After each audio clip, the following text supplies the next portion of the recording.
And wonderful, though. That was my vote for Bruce. Huh? I don't know. No, that's amazing. I mean, obviously we saw a bit of a tease in here that it seems like we're getting the core trio back together after Cassidy kind of being separate from Jesse and Tulip a bit of last season. How can you talk, or what can you say about what the relationship between the three of them is this season? Oh, a lot goes on. There's a lot of ambiguity, jealousy, worry, panic. They're quite unsure, but it actually resolves itself as it does in the comic. I mean, they go through a process, and actually they're very separate journeys. And actually, you and Cassidy. I say Cassidy, I think I did. Yeah, we both try to, we attempt to, Scared. and then we come together again in the end. It's sad, but a lot happens on the way, and there's a lot of mistrust. And as you know from the last season, there's something has happened that I may or may not find out about. We find out whether that damages the relationship, but the relationship can form again. It's a lot to do with how much the three trust one another and what they mean to one another, and how much they depend on one another. And it's a sort of story amongst the madness, amongst the chaos. There's actually a really heartfelt, beautiful story of three lost individuals who actually find solace in one another.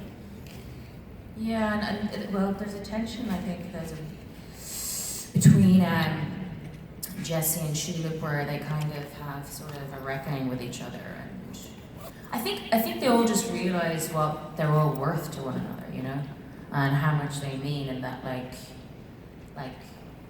till the end of the world is like something that they actually put into practice. It's not just Never has their personal relationship catchphrase been more literal than this season.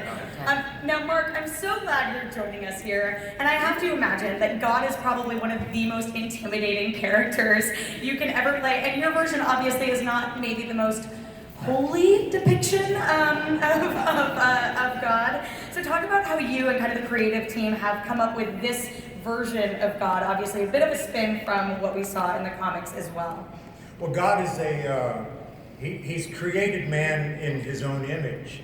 And when you take a look at people, you see that there's some good aspects and there's some pretty scummy aspects. And so the show has taken that message very literally, that God has made man in his own image, and so man has also made God in his own image. So God is presented in sort of this classic, almost Christmas card kind of representation of what God be.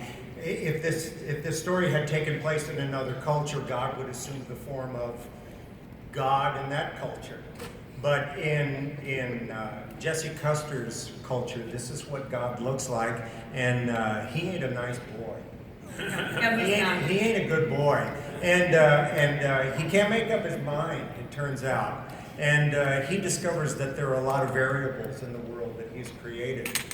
He wants man to have free will, and that kind of messes up his plan sometimes. So I spend most of this last season trying to manipulate everybody's paths so that they will achieve my ultimate will, which is what you're going to find out. But they're not exactly participating to my satisfaction, and things get a little scrambly. Now, obviously, her star is